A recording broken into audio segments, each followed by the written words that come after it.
Artinya, karir politik RK dengan adanya kasus ini, Lisa Mariana, habis. Pertanyaannya, ia habis atau dihabisi? Ada yang mau jawab? Bu Farad, silakan. Itu memang niatnya kan untuk menghabisi Ridwan Kamil. Untuk menghabisi? Ya, karena peristiwa adanya orang nekat yang ibaratnya transaksional ya.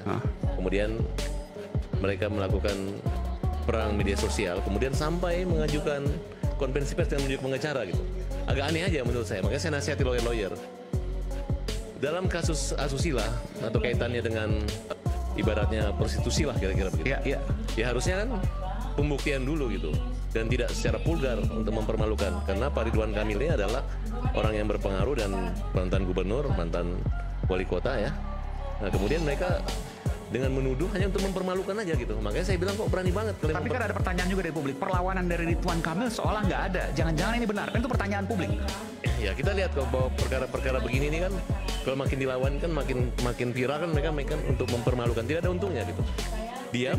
Jadi anda menyaksikan bahwa ini benar-benar terjadi. Bukan, budaya Indonesia itu tidak seperti ini gitu. Nah, sedangkan persidangan aja itu untuk perkara-perkara yang menyangkut anak di bawah umur, asusila, pemerkosaan itu tertutup. Gitu. Nah, ini vulgar, terbuka, konferensi. Ini vulgar sengaja dan menggunakan jasa lawyer loh. Nah, makanya gimana kalau misalnya ternyata tidak benar? Kan jelas bahwa ada keterangan saksi bahwa mengatakan bahwa dia umur 21 baru habis haid. Ya kan, habis itu berarti nggak mungkin. Kemudian ada percakapan dia dengan teman pengakuan secara terbuka bahwa dia nggak mungkin mengandung, nggak mungkin. Ya, tidak mungkin. Ya, saya pasti tergantung siklus itu kan. Ya, bukan masalah siklus kalau namanya waktu nanti perempuan yang bisa menjawab. 14 ya dokter kan. Saya punya pengalaman juga karena saya punya program waktu pernah berumah tangga dulu. Nah, kemudian ada pernyataan mewah bahwa dia pernah hamil dengan laki-laki lain, ada chatnya juga. Tujuannya adalah materi. Nah, dia tidak menyadari ini. Boleh aja orang mengatakan bahwa dia pertama kali perawan, nanti di dokter kandungan ketika diuji forensik alat kemaluan itu nanti akan ketahuan. Kapan orang ini perawan, tanggal berapa kali. Itu bisa ketahuan. Bisa ketahuan. Bukan hanya mengaku saya diperkosa. Saya pernah menangani satu perkara begitu juga.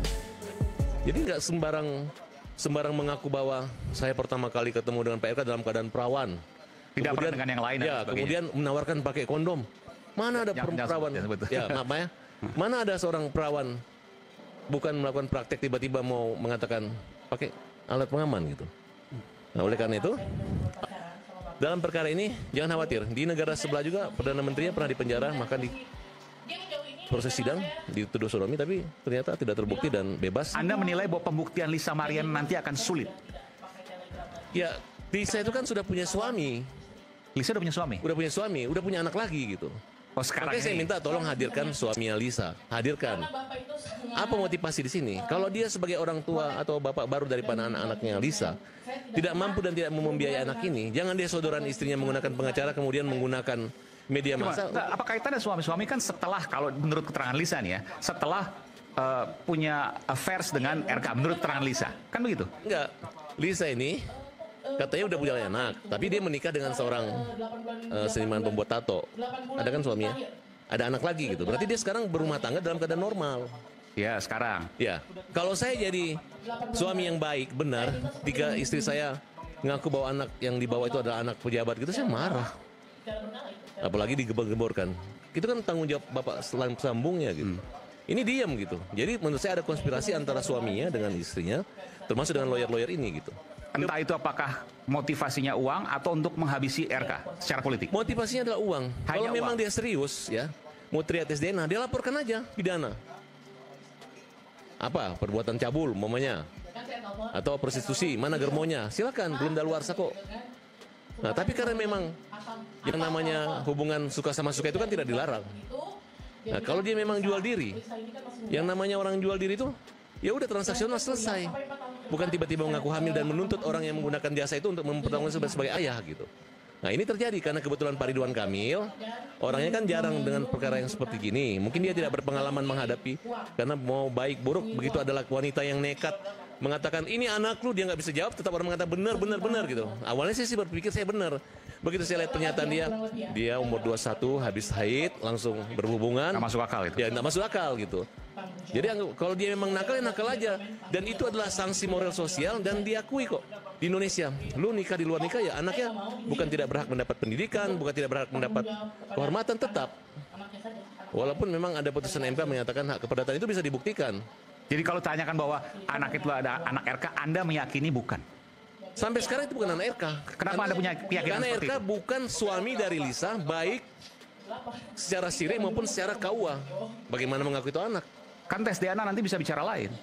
Ya, buat apa? Tidak ada kepentingan tes DNA. Harusnya terbalik dong. RK mengaku itu anak gue, harus tes DNK. Kalau ibunya enggak, apalagi dengan proses bahwa dulu adanya kayak jual belilah kira-kira. Bukan kan begini, misalnya dia tidak mengakui, RK tidak mengakui. Tapi kemudian ketika tes DNA kan itu akan terbukti misalnya.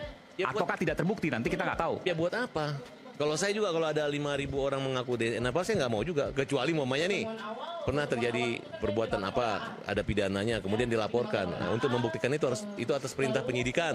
Boleh-boleh saja, tapi kalau hanya heboh-heboh di media sosial nggak ada gunanya. Dan saya sudah pastikan bahwa pengakuan orang itu kan nggak bisa diulang 2 kali gitu. Pemerasan dong ini jadinya. Ya, menurut saya ini pemerasan.